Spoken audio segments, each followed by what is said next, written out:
성경이 약속의 말씀이라는 것을 알지 못하는 사람들이 굉장히 많이 있습니다. 성경은 우리 기독교의 경전 아니면 모든 종교가 다 그 종교 경전이 있듯이 기독교의 어떤 경전이다 이렇게 알고 있는데, 물론 좀 그럴 수도 있겠죠. 성경은 하나님의 모든 성품이 담겨 있는 하나님의 인격 그 자체입니다. 성경은 그냥 책에 있는 인쇄된 그 성경이 아니고 성경은 하나님의 살아있는 말씀이에요. 그래서 성경 말씀 자체가 생명력이 있고 파괴력이 있고 또 창조적인 능력이 있고 성경은 치유하는 능력이 있고 귀신을 쫓아내는 그 능력이 있습니다. 이 성경 말씀을 우리가 이제 잘 알아야 되는데, 특별히 구약은 어떤 약속의 말씀이냐면은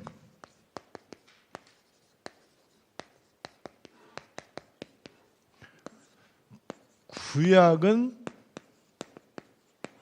오실 메시아를 약속한 말씀이고, 신약은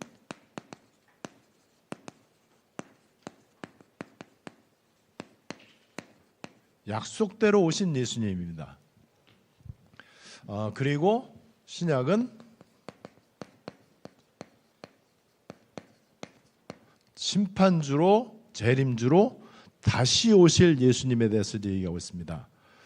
이 하나님의 약속의 말씀대로 모든 것은 돌아가고 있습니다. 자, 그렇다면은 이 약속의 말씀이다 이 말은요, 하나님이 이루신다는 거예요. 우리가 이루는 게 아니에요. 모든 종교는 그 종교 속에 있는 경전을 종교인이 지켜야 됩니다. 그리고 자기네들 종교에 있는 책을 실천해야 돼요. 그리고 경전대로 살아야 됩니다. 기독교인들도 거의 다 그렇게 틀리게 알고 있습니다. 성경 말씀을 실천해야 된다 이렇게 알고 있고요. 또는 성경 말씀대로 살아야 된다. 성경 말씀을 내가 적용시켜야 된다. 이렇게 이제 알고 있습니다. 이제 그러다 보니까는 성경 말씀대로 살아야 된다라고 알고 있는데 성경 말씀대로 살기가 쉽지 않잖아요. 그러니까는 성경대로 사는 게 어렵다라고 생각합니다. 당연히 어렵죠. 어려운 정도가 아니고 불가능하죠. 그래서 신앙생활은 너무나 힘들다. 세상살이도 힘들고 공부하는 것도 힘들고 돈 버는 것도 힘든데 교회 다니고 신앙생활하는 것도 엄청 힘들다 이렇게 알고 있습니다. 그래서 믿음이 좋다고 하는 것은 고생을 많이 해야 되는 것이다 이렇게 알고 있어요. 완전 거꾸로 알고 있는 것입니다. 이렇게 되면은 어떤 일이 생기냐면요, 성경 말씀에 대한 주체 또는 성경 말씀에 대한 주어가 내가 되느냐 하나님이 되느냐 이거예요. 성경 말씀의 주체가 누구냐에 따라서 신앙생활은 완전 정반대 모습으로 나타나죠. 모든 종교는 인간이 주체입니다. 인간 스스로 신을 만나려고 하는 게 종교입니다. 그래서 모든 종교는 인간이 만든 거예요. 하나님은 종교를 만든 적이 없어요. 그래서 모든 종교는 인간이 중심이 되어서 인간의 노력과 방법으로 신을, 절대자를 찾아가는 것, 그게 모든 종교의 특징입니다. 그래서 모든 종교는 그래서 주어 또는 주체가 인간입니다. 복음은 뭐냐? 하나님 말씀은 뭐냐? 그 반대예요. 복음은 인간은 절대로 하나님 만날 수 없다. 인간은 전적 타락과 전적 죄인이다. 완전 구제불능이다. 이렇게 시작을 합니다. 그래서 인간은 전적 타락이기 때문에 또 죄인이기 때문에, 모든 사람이 죄인이기 때문에 죄가 없으신 하나님을 만날 수 없다 이렇게 시작을 합니다.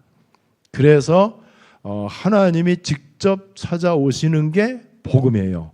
인간이 하나님을 찾아가는 게 아니에요. 그런데 지금 거의 다 그렇게 알고 있단 말이에요. 내가 열심히 하나님을 찾아가고 하나님을 만나려고 애를 쓰고 하나님 뜻대로 살려고 굉장히 몸부림을 쳐야 된다. 그것이 믿음이 좋은 것이다 이렇게 알고 있는데 완전 틀리게 알고 있는 거예요. 그러면 성경은 하나님이 우리에게 오신 것이 성경이고 복음인데 왜 오셨느냐? 우리를 구원하기 위해서 오셨어요. 우리 인간은 전적 죄인이고 전적 타락이고 전적 불가능이기 때문에 그대로 내버려 두지 않고 우리를 사랑하시는 하나님이 우리를 구원하시기 위해서 직접 오셨습니다. 그게 복음이에요. 그 오신 분이 예수님인데 그 예수님이 어떻게 오셨느냐? 구약 성경에 예수님 오기 전에 구약 성경에 인간을 구원할 메시아를 보내주겠다라고 약속을 했어요. 그 약속대로 오신 분이 예수님이고 그 예수님은 이 땅에 오셔갖고 약속대로 우리를 구원하기 위해서 오셨기 때문에 예수님은 구원자의 일을 하신 거예요. 예수님이 구원자의 일을 하셨다는 것이 바로 예수가 그리스도이시다 이거거든요. 그래서 예수님이 인간이 할 수 없는 구원에 관한 일을 다 이루셨습니다. 이게 복음이에요. 우리에게 하나님이 복음을 주셨습니다. 예수님을 주셨어요. 그렇다면 우리는 내가 뭘 하려고 하는 신앙생활이 아니고 내가 주체가 된 종교적 믿음의 사람이 아니고 하나님이 주체가 되어지는 복음의 사람이 되어야 돼요. 그 말은 내가 예수를 믿는다, 하나님을 믿는다 이 말은요. 하나님이 약속하신 것을 어떻게 하나님이 이루시는지를 보는 게 믿음이고 우리가 해야 될 일은 그럼 뭘까요? 약속을 붙잡는 거예요.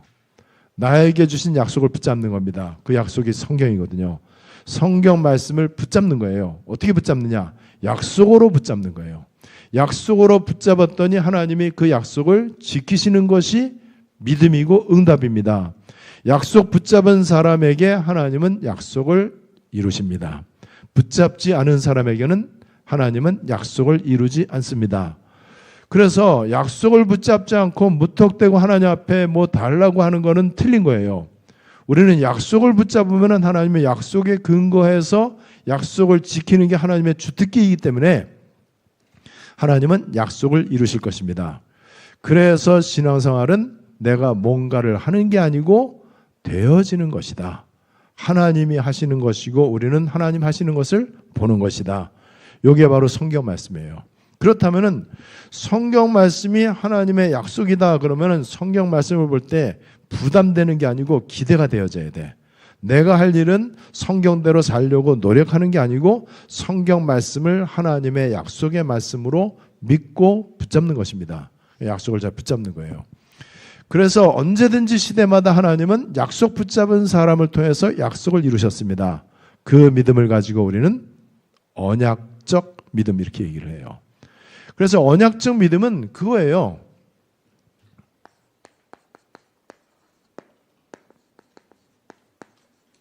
둘 중에 하나입니다.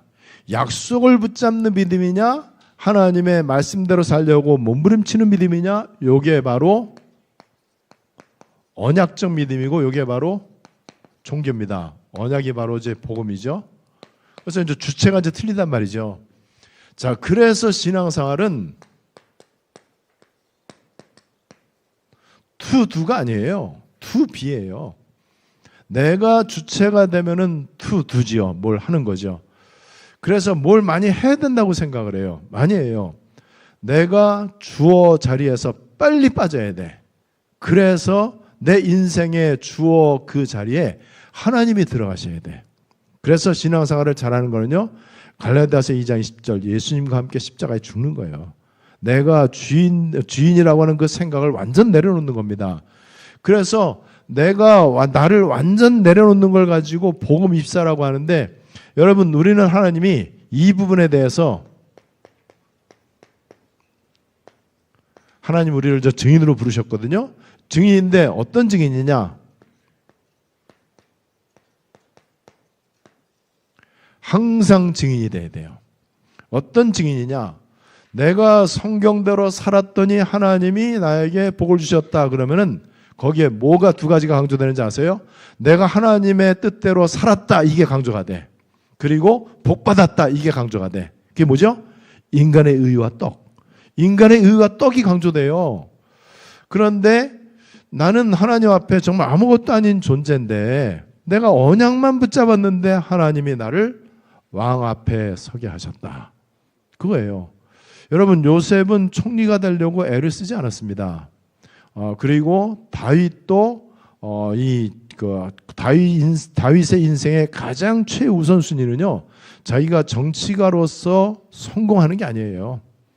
어떻게 해서든지 언약궤를 모셔둘 성전을 건축해야 되겠다. 이제 그거였단 말이죠. 자, 그렇다면은 어떻게 증인이 되느냐? 저는 이 부분에 대해서 이제 좀 정확히 말씀을 드릴 수가 있는데, 우리에게 많은 문제가 있잖아요. 어려움이 찾아온단 말이에요. 큰 위기가 와요. 자, 이런 일이 있을 때 우리가 기도하죠. 이 문제 해결해달라고 기도하잖아요. 너무나 어려움이 있고 위기가 너무나 힘들기 때문에 하나님 앞에 기도하죠. 자, 하나님 앞에 기도하는데 문제, 어려운 위기가 올 때 기도합니다. 그러면은 문제가 없으면은 기도 안 합니다. 그리고 뭔가 내 목적이 있을 때, 내 어떤 야망, 이런 게 있을 때 또 이제 기도합니다. 자, 그런데 문제가 올 때 우리가 기도하는데, 문제가 평상시 문제보다 더 큰 문제가 왔어. 너무나 어려운 문제가 왔어요. 그러면 어떻게 기도하죠? 더 간절히 기도하죠. 자, 그런데 그것보다 더 큰 문제가 왔어. 어느 정도 문제가 왔냐? 죽을 것 같아. 죽음과도 같은 문제가 왔어요. 도저히 해결책은 제로야. 해결책이 전혀 보이질 않아요. 너무나 어마어마한 문제가 왔기 때문에 차라리 자살하고 싶은 생각이 들 정도로, 죽고 싶을 정도로, 도저히 살 수가 없다라는 그 마음이 들 정도로 큰 문제가 왔어요. 자, 그때는 어떤 기도를 하죠? 기도를 그냥 간절히 해. 그리고 정성껏 해. 그리고 아주 세게, 길게, 많이. 그러면서 이 기도를 굉장히 이제 아주 이제 깊이 있게 이제 크게 이제 이렇게 한단 말이에요. 그런데 더 큰 문제가 오면 어떻게 되는지 아세요?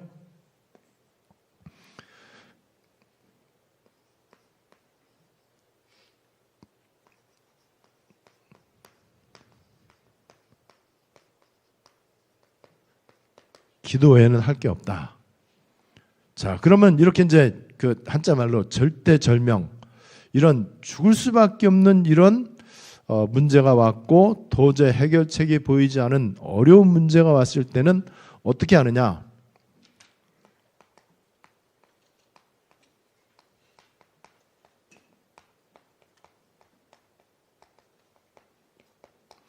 복음 외에는 살 길이 없다. 자, 두 가지를 한번 잘 생각해 보세요. 기도 말고는 할 게 없다. 왜냐면 워낙 문제가 크기 때문에 아무도 나를 도와줄 수가 없어. 아무리 몸부림쳐도 안 돼. 그리고 복음 외에는 살 길이 없다. 하나님의 은혜가 아니면은 안 되는구나. 요게 이제는 어느 정도로 되느냐? 요게요, 24가 돼. 웬만한 문제는 그냥 기도해요. 그러다가 어느 정도 해결되면은 기도 안 해요. 그냥, 그죠? 문제 해결됐으니까는. 어차피 문제 해결받기 위해서 기도했으니까는. 그리고 웬만한 문제 같으면은요, 기도하다가 인본주의 써요, 그냥. 기도는 흐지부지 돼. 계속 기도하지 않습니다. 뭔가 내가 간절한 것만큼은 기도하는데 계속 기도하지는 않아요. 왜 기도 안 하느냐? 웬만한 문제는요, 시간 지나가면 해결돼요. 또 문제가 더 이상 문제가 되질 않아요. 그래서 거의 우리가 문제라고 생각하는 그 모든 것들은 거의 다가 문제가 아닌데 문제라고 생각하거든요. 그런데 진짜 내 인생의 가장 큰 문제를 만나면은요, 24가 됩니다. 자나깨나 이게 이제 생각이 나요. 자, 그렇게 해서 이제 기도를 시작을 하는데 어떻게 기도를 하느냐? 너무 힘들어서 이제 기도하는 거예요. 힘드니까는. 그럼 너무 간절하니까는 기도 말고는 할 게 없어. 그렇게 기도를 하다 보니까는 기도가 24가 돼. 그런데 이 기도가 어떻게 되느냐? 너무나 힘들기 때문에 힘든 노동으로서 이제 기도를 해요. 이러다가 이것이 이제 하나님이 이제 이렇게 하시는 거거든요. 이것이 어떻게 되냐면은 점점 기도가 즐거움으로 바뀝니다. 자, 그러면은 요거를 한번 잘 보세요. 하나님이 나에게 왜 문제를 주시는가? 기도를 체험하라고. 하나님이 왜 나에게 계속해서 이런 위기가 오게 하시는가? 복음을 제대로 깨달으라고. 왜 나에게 내가 그래도 뭐 하나님 앞에 크게 잘못한 게 없는데 왜 나에게는 이런 큰 고통이 오는가? 오직 좀 하라고. 그리고 어쩌다가 하나님 바라보는 거 말고 24 좀 하라고. 왜냐하면은 사탄은 24 활동하고 있고 우리는 24 증인이 돼야 돼. 언제든지 증인이 돼야 돼요. 왜냐하면은 언제든지 하나님이 나에게 사람을 붙여줄 수 있도록. 그리고 현장은 24 내내 흑암에 붙잡혀 있습니다. 그리고 지금 하나님 만나지 못한 사람들은요, 인생 자체가 너무 힘들어요. 너무 힘든데 이 사람들이 24 힘들거든. 왜냐면 24 떡이니까는 24 염려한단 말이에요. 그 사람들을 살려내려면은 우리가 불신자들에게 있는 문제를 우리도 똑같이 겪거든요. 누구에게나 찾아오는 이 문제를 하나님은 통과하기를 원하십니다. 이 문제를 어떻게 통과하느냐? 복음과 기도로 통과하는 거예요. 말씀과 기도를 가지고 문제를 통과를 하고 나니까는 어떤 일이 생기느냐? 이 문제가 아니구나. 나에게는 문제가 다라고 생각했는데 나에게 가장 크게 지금 다가온 게 문제, 위기, 갈등 이거라고 생각했는데 진짜 문제는 내가 하나님 안 믿고 있구나. 내가 정말 하나님 24시간 바라보는 게 아니고 어쩌다 필요할 때만 기도하고 나에게 무슨 목적이 있을 때만 내가 하나님 앞에 기도하지 않느냐. 그래서 하나님이 나를 이 시대에 24 증인 만들기 위해서 나에게 이런 죽음과 같은 문제를 통과하게 하시는구나. 처음에는 기도를 어쩔 수 없이 기도 안 하면 죽을 것 같으니까는 기도를 했는데 이제는 문제가 아니구나. 알고 보니까는 예수는 그리스도 다 끝난 건데 내가 모르고 있었구나. 다 끝난 건데 염려할 필요가 없는데 내가 이렇게 죽도록 내가 힘들어 했었구나. 요 답이 딱 내려지면은요, 그때부터는 죽어도 좋다가 됩니다. 그리고 이 문제 전혀 문제가 아니다라는 게 보여져요. 그러면서 그때부터는 기도가 조금씩 편해지기 시작해. 힘들게 기도 24를 배웠어요. 문제가 오니까 뭐 배워야 되잖아, 이게. 근데 힘들게 배웠던 기도가 이제 차츰차츰 더 이상 문제가 아니라는 답이 내려지니까는 힘든 게 없어져. 그때부터는 이제 하나님 앞에 목적을 가지고 대드는 게 아니고 이제는 하나님하고 친밀해지는 기도가 시작됩니다. 그래서 저와 여러분들의 기도가 어느 정도가 돼야 되느냐? 기도가 편해지는 단계, 기도가 즐거워지는 단계. 막 나도 모르게 문제 없는데, 특별히 기도할 게 없는데도 막 기도하고 싶어져. 그게 진짜 기도예요. 그 기도가 돼야 돼요. 그래서 이렇게 해갖고 행복한 기도 24. 이게 돼야 돼요. 그러면은요, 자, 이 사람은 이제 어떻게 됐죠? 아무것도 문제가 아니야. 그냥 보면은 문제투성이요. 나를 둘러싸고 있는 문제가 너무나 많어. 그런데 정확히 보니까는 문제 하나도 없어. 왜 하나도 없죠? 예수는 그리스도. 모든 문제 해결자.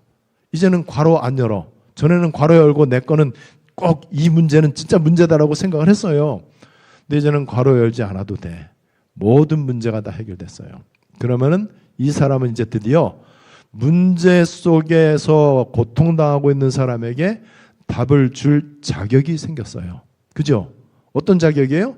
문제를 해결해 주는 게 아니고 당신이 겪고 있는 문제가 진짜 문제가 아니다. 진짜 문제는 당신이 하나님 만나는 거다. 요 답을 줄 수 있단 말이에요. 누구에게요? 증인에게. 문제 있을 때마다 기도하는 사람에게는 하나님은 증인 되게 할 수가 없어요. 왜 문제 있을 때마다 기도하는데 문제가 24시 있는데요. 죽을 때까지 있는데 맨날 기도만 할 겁니까? 기도만 맨날 해야 되는데 맨날 문제 해결해달라는 기도해갖고는 언제 우리가 세상을 살리나 말이죠. 그래서 하나님이 우리에게 원하시는 기도는요, 문제 해결해달라는 기도가 아니에요. 왜 그러느냐? 문제 없으니까는. 예수가 다 끝내셨으니까는. 그 예수님이 나와 함께 계시니까는. 자, 그렇다면은 하나님이 모든 약속을 다 이루신 게 예수님이고, 예수님이 하신 일이 복음이고, 예수님의 십자가에서 우리의 모든 문제, 어느 정도 문제냐? 과거, 현재, 미래 문제를 다 끝내셨단 말이에요. 그 예수님이 바로 하나님의 약속 중의 약속입니다. 그 예수님이 약속대로 우리를 구원하셨고 모든 문제를 해결하셨고, 그 예수님이 이제 지상 사역을 마치고 승천하시면서 세상 끝날까지 함께 하겠다고 그랬어요. 함께 하겠다고 하는 그 방법이 성령입니다. 그 성령은 바로 보호자의 비밀을 누리는 거예요. 보호자에 계시는 하나님이 시공초월로 나와 함께 계시는 거거든요. 그게 바로 복음 24, 기도 24예요. 이렇게 돼야 우리가 증인될 수 있습니다. 그렇게 되면은요, 이제 나에게 하나님께서 이제 증인이기 때문에 이제는 뭐 문제 생길 때마다 오두방정 떨고 그냥 이러는 게 아니고 문제 와도 괜찮은 단계가 됐기 때문에 문제 속에서 불신자들은 다 고통당하잖아요. 그 사람들한테 답을 줄 수 있어요. 왜냐면 내가 문제에 답을 얻었기 때문에 문제가 해결되는 건 답이 아니에요. 인본주의 써도 문제 어느 정도 해결되고요. 귀신도 내가 겪고 있는 문제를 해결해 줄 수 있어요. 그런데 하나님은 문제를 주실 때 해결되라고 해결받기 위해서 몸부림치라고 문제를 주는 게 아니고 문제가 아니라는 걸 깨닫게 하려고 문제를 주시는 거예요. 이 말이 여러분 이해가 좀 잘 되셔야 됩니다. 그래서 오늘 우리가 이제 살펴볼 거는 뭐냐 하면은 얼마나 성경 말씀이 정확한지, 얼마나 하나님의 말씀이 또 하나님의 약속이 얼마나 실제로 성취되어졌는지 그거를 이제 몇 가지만 좀 살펴볼 텐데요.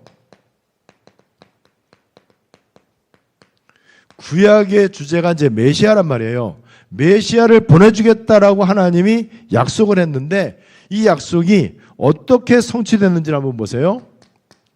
예수님이 유다 지파 가운데 출생할 것이다. 이것이 바로 창세기 49장 10절에 나와 있는데 이것이 실제로 누가복음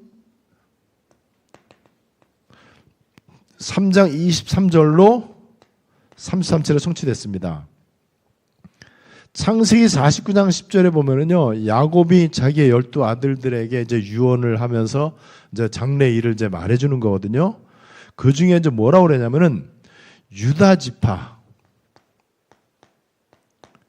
유다가 이제 야곱의 12 아들 가운데 이제 하나잖아요. 유다에게 홀이 떠나지 않고, 이 홀은 이제 옛날 성경이거든요. 홀이라고 좀 어려운데 뭐 몰라도 돼요. 한자로 이렇게 써요. 근데 옛날 성경이야. 바뀐 성경에는 유다에게 규가 떠나지 않고, 이게 바뀐 건 더 어려워. 규는 한자로 또 이렇게 써요. 되게 어려운 한자야. 자, 유다에게 홀이 떠나지 않고 유다에게 규가 떠나지 않는다. 이거를 갖다 영어로는 셉톤이라고 그래요. 뭐 나도 이 단어 잘 모르는 단어인데, 셉터, T-E-R, S-C-P-T-E-R. 요게 이제 뭐냐면은요, 옛날에 왕의 상징으로 들고 있는 게 있어. 또 왕 밑에 높은 신하들, 이 사람들도 뭔가 나무로 된 것도 있고 종이로 된 것도 있고 이제 들고 있단 말이에요. 이 들고 있는 이 물건이 홀이야, 홀. 그런데 홀은 왕 말고 신하들이 들고 있는 거야. 그 자기 그 신분을 나타내는 거거든요. 영의정이다, 우의정, 자의정이다. 근데 규라고 하는 단어는 왕이 들고 있는 거예요. 나 왕이다. 그래서 유다 지파에게 이제 전에 우리가 이제 성경에는 한글 성경에 좀 잘못해갖고 홀이 떠나지 않는다. 요거를 이제 바뀐 성경에는 규가 떠나지 않는다. 이 말이 뭐죠? 유다 지파 가운데 왕이 나신다는 거예요. 그 왕이 누구죠? 예수님. 만왕의 왕이 나타나는 거예요. 자, 그래서 누가복음 3장 23절로 33절을 보니까는요, 이 예수님의 족보를 쭉 얘기해요. 예수님의 아버지가 요셉인데 요셉과 마리아가 결혼해서 예수님 낳잖아요. 그러면서 쭉 거슬러 올라갑니다. 요셉의 아버지는 누구, 그 아버지는 누구, 이제 쭉 올라가 갖고 나중에 누가 나오느냐? 아담이 나오고 그 다음에 끝까지 하나님까지 나와요. 이 중간에 이제 유다가 있다는 거예요. 그러나 예수님이 메시아가 유다 지파에서 나올 것이다라고 새까맣한 옛날에 야곱이 얘기했는데 실제로 예수님의 족보를 보니까는 유다 지파 가운데 온 거예요. 이게 바로 유다에게서 홀이 떠나지 아니하고 유다에게서 규가 떠나지 아니하고 이 얘기죠. 이것이 그대로 성취됐습니다. 그리고 처녀에게서 날 것이다라고 이사야 7장 14절 처녀가 잉태해서 아들을 낳을 것이다. 이것이 실제로 마태복음 1장 18절로 25절까지 보라 처녀가 잉태하여, 이거는 우리가 이제 잘 알고 있잖아요. 실제로 동정녀 마리아에게서 예수님이 나신 것이 그대로 성취됐죠. 그리고 예수님이 다윗의 후손이라고 하는 사실을 시편 성경 9편 7절에서 예언을 했는데, 실제로 마태복음 1장 1절 예수님의 족보죠. 아브라함과 다윗의 자손 예수 그리스도의 족보라, 이렇게 이제 나오잖아요. 그리고 실제로 마태복음 1장 6절 7절 여기 보니까는요, 다윗의 후손 가운데 나오는 것이 그대로 성취됩니다. 예수님이 하나님의 아들이다. 이것도 구약에 예언되어졌어요. 예언되어진 그대로 왔는데 시편 성경 2편 7절에 보니까는요, 뭐라고 되어 있냐면은 너는 내 아들이다, 이렇게 얘기하고 있죠. 너는 내 아들이다. 그런데 마태복음 3장 17절에도 이것이 그대로 성취됐습니다. 그래서 마태복음 3장 17절에도 너는 내 아들이다. 언제 그러느냐? 예수님이 세례 요한에게 세례를 받을 때 하늘이 열면서 하늘에서 음성이 나와요. 이는 내 사랑하는 아들이니, 그죠? 내 아들이다라고 하나님이 직접 이제 말씀을 하십니다. 그리고 이 사람들이 예수님을 불신해요. 믿지를 않아요. 이게 예언되어졌습니다. 그래서 이사야 53장 1절에 보니까는요, 예수님이 어느 정도를 안 믿느냐? 우리가 전한 것을 누가 믿었느냐? 좀 들어본 적이 있죠? 아무도 안 믿는 거예요. 실제로 요한복음 12장 37절 38절에 보니까는요, 많은 표적을 행했는데 그를 믿지 않았다. 이는 이 시편 성경, 이사야 성경 53장 1절을 이루기 위한 것이다. 요한복음 12장 37절 38절. 그러니까 믿지 않는 것도 이 이사야 성경에 예언된 것을 성취하기 위해서. 여러분 얼마나 세밀하게 되어 있는지 보세요. 예수님이 나귀를 타고 예루살렘 성에 들어가잖아요. 나귀 타고 예루살렘에 들어갈 것을 스가랴 성경 9장 9절에서 얘기하고 있어요. 실제로 마태복음 21장 1절로 9절에 보면요, 예수님이 나귀를 저기서 갖고 와라. 그러면서 아니 남의 나귀를 왜 갖고 옵니까? 어떻게 갖고 옵니까? 누가 물어보거든 주가 쓰시겠다 하라. 그래서 예수님이 그 주인한테 나귀를 갖고 가는데 왜 남의 나귀를 갖고 가냐? 그랬더니 그 예수님 제자가 주가 쓰시려고 한다. 그래 이제 보내주잖아요. 그래서 예수님이 나귀를 타고 예루살렘에 입성하십니다. 예수님이 나귀를 타고 입성하시는 게 실제로 마태복음 21장 1절로 9절에 이제 나와 있죠. 그리고 예수님이 제자들에게, 사람들에게 이 배신당하는 것도 나와 있어요. 배신당하는 것 시편 41편 9절에 보니까는 이제 배신당할 것을 이제 이 말씀을 하셨는데, 나를 대적한다. 저들이 나를 대적한다. 이것이 실제로 이 요한복음 13장 18절, 요한복음 13장 18절 그리고 요한복음 13장 21절로 이 30절까지 가룟 유다죠. 우리 잘 알고 있는 가룟 유다라고 하는 사람은 얘기 안 했지만은 예수님을 배신할 것이다라고 하는 것이 시편 성경에 예언이 됐는데, 실제로 가룟 유다라고 하는 사람이 예언된 이 말씀을 이제 악역으로 이제 쓰임 받게 되죠. 그래서 실제로 이제 배신을 합니다. 그리고 예수님을 심지어는 은 30에 팔아넘길 것이다라고 하는 것도 스가랴 성경 11장 12절에 얘기하고 있어요. 여러분 이거를 우연의 일치라고 하겠습니까? 너무나 이제 많은 거예요. 아주 구체적이고도 세밀하게. 그래서 스가랴 11장 12절에 은 30에 팔리실 것이 예언됐는데, 실제로 마태복음 26장에 이 가룟 유다가 은 30에 예수님을 팔지요. 26장 14절로 16절. 자, 그 정도가 아니고 이제 예수님이 이 예수님을 막 고발하고 막 질문하고 협박하고 막 취조하고 막 이렇게 조사할 때 예수님은 잠잠하고 말이 없을 것이다라고 구약에 예언을 한 거예요. 이사야 53장 7절. 구약에 이렇게 이제 이 53장 7절에 이제 예언을 했는데 어떤 식이냐? 우리 잘 알죠? 예수님이 도살장에 끌려가는 양이 아무 말 없이 끌려간 것처럼 예수님이 그렇게 이 고발자들 앞에서 잠잠할 것이다라고 이사야 성경이 예언을 했는데 실제로 마태복음 27장에 보면은요, 이 빌라도를 비롯해 갖고 그 사람들이 막 물어보는데 예수님은 전혀 대답을 하지 않습니다. 마태복음 27장 11절로 14절.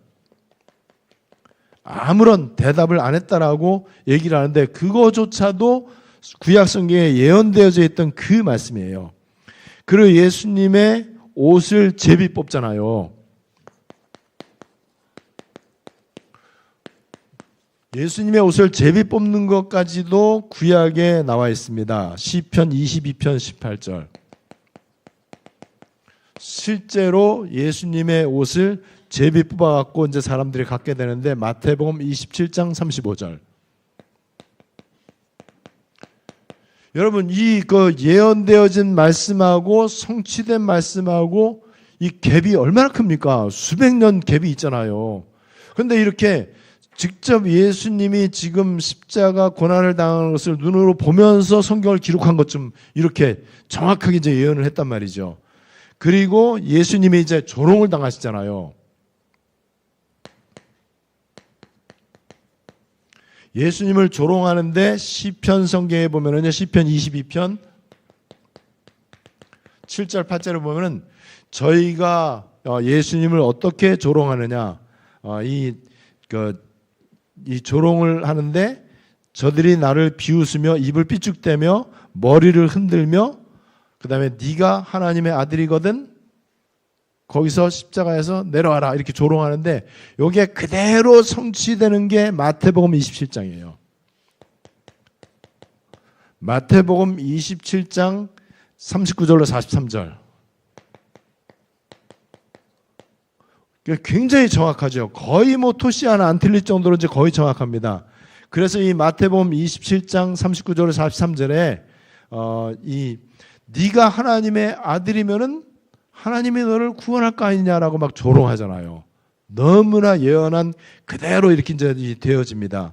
그리고 별걸 다 얘기했어요. 원래 이 십자가 사형을 시킬 때에 십자가 이제 못을 박아갖고 이제 할 때 이 사람이 죽었는지 안 죽었는지 확인해야 되잖아요. 우리 가끔 뭐 영상도 보면은 사형수를 사형할 때 교수형을 한다든지 총사령을 이제 하는데 반드시 죽어야 되거든요. 안 죽으면 큰일 나잖아요. 사형이니까는. 그랬을 때 죽었는지 안 죽었는지를 확인을 합니다. 의사가 검진을 해요. 그래서 사망이 선고가 떨어져야 사형 집행이 이제 완료가 되는 거거든요. 그런데 이 당시에는 의사가 진단하는 게 아니고 뼈를 부러뜨리는 거예요. 뼈를 부러뜨리는데도 아무런 반응이 없으면서 죽은 거잖아요. 그래서 이제 뼈를 꺾지 않을 것이다. 시편 34편 20절. 왜냐하면 이제 이 사형을 집행하는 이 로마 관리들이 보니까는 뼈 꺾을 필요도 없이 완전 죽은 거를 확인한 거예요. 그래서 뼈를 안 꺾었다라고 실제로 얘기를 하는데 그것이 바로 요한복음 19장 33절. 뼈를 꺾지 않았어요. 뼈를 꺾지 않는다는 거 예언을 했는데 뼈를 꺾어봐. 너무 이상하잖아요. 이 위험한 걸 왜 이렇게 예언합니까? 쓸데없는 거 뭐 예언 안 해도 되는데 그만큼 하나님의 말씀이 너무 정확하다는 거죠. 그리고 부자들과 함께 장사되었다. 여러분 예수님의 시신을 모시는 무덤을 제공한 사람이 아리마대 요셉이라고 하는 사람 들어보셨죠? 이 아리마대 요셉이 굉장히 부자예요. 그리고 그 아리마대 요셉의 그 무덤은 부자들이 쓰는 그 무덤이란 말이죠. 그래서 예수님이 부자들과 함께 장사될 것이다라고 하는 게 이사야 53장 9절에 예언됐어요.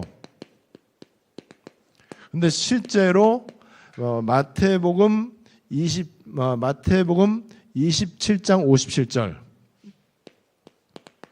57절로 60절까지 이사야 53장 9절에 보면은요, 이 그의 무덤이 악인들과 함께 있고 죽은 후에 부자와 함께 있을 것이다. 이렇게 이사야가 예언을 했는데 마태복음 27장 57절로 60절 아리마대 요셉 이 부자의 그 묘실에 예수님이 이제 장사 지내게 되죠. 그 다음에 시신이 썩기 전에 부활할 것을, 썩은 다음에 부활하면은 이상하잖아요. 지금 썩어갖고 살이 막 문드러지고 뼈가 상해 있고 이렇게 죽은 다음에 이제 이 완전히 시신이 훼손된 다음에 부활하면은 너무 이상하단 말이에요. 그래서 썩기 전에 부활할 것이다라고 시편 16편 10절에서 예언을 했는데 실제로 성경 사도행전 2장 24절과 27절에 보면은 하나님께서 그를 사망의 고통에서 살리시고 음부에 버리지 아니하시고 육신이 썩음을 당하지 아니했다라고 실제로 사도행전에서 이렇게 얘기를 하고 있습니다. 그래서 사도행전 2장 24절과 27절에서 그대로 예언한 것이 성취된 것을 볼 수 있죠. 그리고 예수님이 바로 하나님 우편에 앉을 것이다라고 하는 것을 성경에서 예언을 했습니다. 그래서 시편 110편 1절, 실제로 사도행전 7장에 스데반 집사가 순교할 때 7장 56절에 하늘 보좌 우편에 예수님이 서신 것을 스데반 집사가 봤다 그랬어요. 너무나 정확하게 성경은 이렇게 오늘 15가지 정도를 얘기를 간추려서 이제 우리가 살펴봤는데 이 말은 우리가 이거를 하나하나 이렇게 세밀하게 성경 구절 알 수도 없는 거고 이제 알 필요도 없습니다. 그러나 중요한 사실, 성경이 인간의 책이 아니라는 거. 그리고 성경은 철저하게 약속을 하나님이 지키시는 책이다.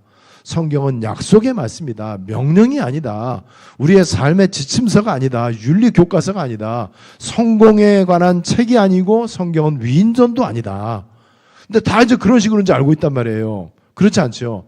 성경은 하나님이 약속하셨고 약속하신 것을 하나님이 이루셨다. 그렇다면 하나님이 앞으로 되어질 일, 미래의 일도 약속하셨다면 그렇게 되어질 것이다. 그 미래의 일 하나님이 약속한 게 뭐죠? 세계복음화. 그렇다면 우리는 이 언약을 이제 약속을 이제 붙잡으면 되죠. 그래서 예수님 하신 일은요,